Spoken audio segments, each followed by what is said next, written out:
I want to share my personal experience with dementia for a moment. The truth is, my mother has dementia. It came so suddenly. During the COVID period, when she couldn't go outside, depression came along with it. She used to be really smart. She continued doing needlework, which is said to be good for preventing dementia. And she even self-studied traditional Korean acupuncture to the point where she could help family and neighbors whenever they needed it. That's how intelligent she was.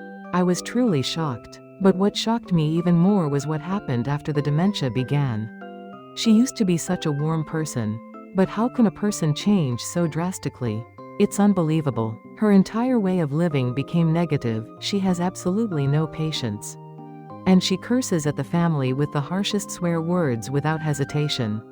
Sometimes even becoming violent. I sometimes wonder if she is really the mother I lived with all my life. Her life was never easy. What pain could be greater than a mother losing her own child first? It happened decades ago, but I guess it was unbearably hard for her.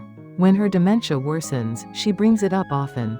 Dementia in the early stage doesn't last the whole day, it comes and goes.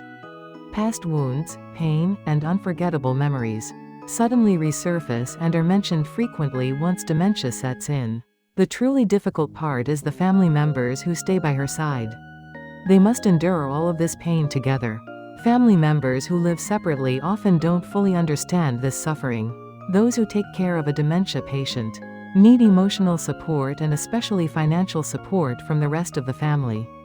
There are different types of dementia. Some call them kind dementia and mean dementia. My mother, unfortunately, has the latter. After about a year of struggling, we found a partial solution. Sleep helps a lot. In the beginning she couldn't sleep, and her symptoms were severe. But after she started taking something that helped with sleep, she began to sleep better, and she changed into a gentler form of dementia. It was a bit of a relief. Even the house, which had been in disarray, went back to how it used to be. Dementia has no cure. Someone once told me it's a disease of the devil, and I completely agree. You know it can't be cured, right? Prevention is the only answer. That's why I decided to talk about dementia prevention with my subscribers and share information with you by making this video. The voice you hear may not be my real voice, but the message truly comes from my heart. Please listen carefully. Today we are going to take a deep dive into the latest research on dementia, prevention and dietary habits, and according to studies from the National Center for Geriatrics and Gerontology in Japan, dementia is not simply a natural consequence of aging, but a brain disease closely linked to everyday lifestyle patterns. And what is especially meaningful is that early lifestyle improvements can significantly reduce the risk of developing dementia. In this video we will explore three major themes: a self-assessment method for early detection, the scientifically proven anti-dementia effects of curcumin, and the neuroprotective properties found in citrus compounds, including nobiletin. So let's begin. First, here is a simple self-test. Answer these 13 questions by choosing yes, somewhat, no, or not at all, with yes counting as 1 point and not at all counting as 4. The questions include whether you remember something you heard 5 minutes ago, whether you always remember your birth date, whether you know today's date, whether you have never been lost on the way home, whether you can respond appropriately to electricity, water or gas outages, whether you can plan your daily schedule, whether you can shop alone, go out alone by bus, subway or car, make a phone call, prepare your own meals, take your medication correctly, bathe independently and dress yourself without help. A score of 31 or above suggests a higher risk of dementia, and a medical consultation is recommended. This test evaluates everyday functional ability, short-term memory, executive function and self-management capacity. Now let's explore curcumin's anti-dementia effects. Curcumin, a polyphenol found in turmeric, the main spice in curry, has powerful antioxidant and anti-inflammatory effects, and its influence has been validated through 3 scientific approaches. In cell studies, when beta-amyloid is added to cultured cells it forms aggregates, but when curcumin is introduced, the aggregation dramatically decreases because curcumin interferes with the structural transformation of beta-amyloid. In animal studies using genetically engineered Alzheimer's model mice, Symptoms usually begin around 6 months, yet mice fed curcumin-enhanced diets showed reduced beta-amyloid accumulation and maintained normal learning performance.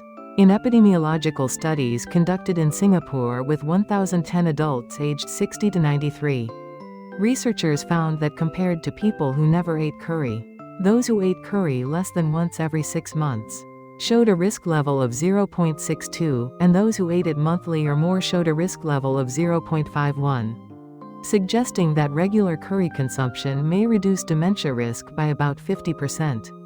One critical point is that beta-amyloid accumulation begins 20 years before symptoms appear.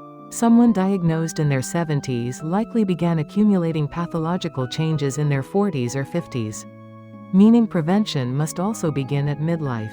Practical guidelines include consuming curry 2 to 3 times per week, and choosing products with higher curcumin content, ideally double that of standard curry mixes. Curry also promotes balanced nutrition through protein, vegetables and carbohydrates, helping prevent malnutrition and supporting healthy aging. You can amplify effects by adding cumin for digestion, fennel for antioxidants and ginger for anti-inflammatory benefits. Even cooking itself has cognitive benefits, because it activates multiple brain regions through planning, multitasking and time management, strengthening cognitive reserve. However, if someone who used to cook well suddenly takes much longer preparing meals or begins avoiding cooking altogether and frequently relies on delivery food, it may signal early cognitive decline and should be medically evaluated. Now let's look at nobiletin and the neuroprotective effects of citrus fruits. A major prospective cohort study conducted in 2017 by Tokushima University followed 13,373 Japanese adults and found that compared to those who consumed citrus twice weekly, those who ate it 3 to 4 times a week reduced their dementia risk by 8%, and those who consumed it almost daily reduced their risk by 14%, showing a clear dose-response relationship. Nobiletin protects the brain through antioxidants that reduce reactive oxygen species, anti-glycation effects that suppress the formation of ages, and anti-inflammatory actions that lower neuroinflammation. It also inhibits beta-amyloid accumulation, similar to curcumin. But its most remarkable effect is the increase in neuronal dendrites, strengthening neural networks and directly enhancing cognitive reserve. Compared to DHA, an omega-3 fatty acid, nobiletin produces comparable or even superior effects with smaller doses. It also stimulates ATP production, supporting neuronal maturation and overall cellular metabolism. When combined, DHA and nobiletin produce synergistic effects far exceeding either one alone, meaning 1 plus 1 becomes 3 in terms of dendritic growth. Okinawa provides an interesting real-world example. The region's traditional citrus, shikawasa, contains 10 to 20 times more nobiletin than typical oranges and mandarins, and Okinawa's notably low dementia rates may be linked to long-standing dietary patterns. Practical recommendations include eating mandarins, oranges and grapefruit, though grapefruit requires caution due to medication interactions, as well as using lemon in cooking.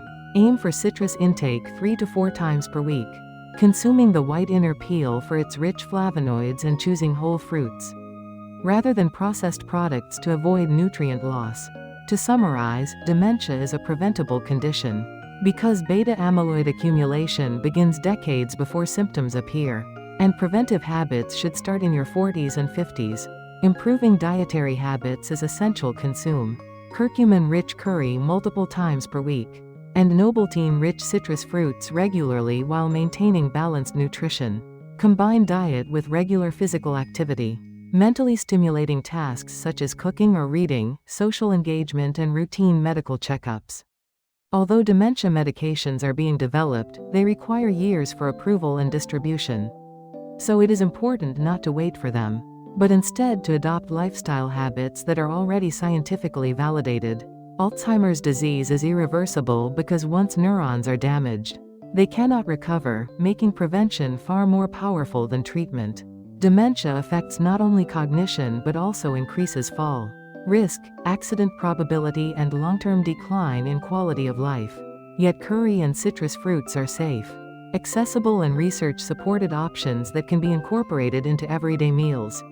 Even small, consistent changes can slow the progression of cognitive decline and promote a healthier aging process. If you found this helpful, please subscribe and like the video. Dementia prevention is closer than you think. And you can begin tonight with a warm bowl of curry and a fresh orange for dessert, as the first step toward a healthier brain and a more fulfilling future. Thank you.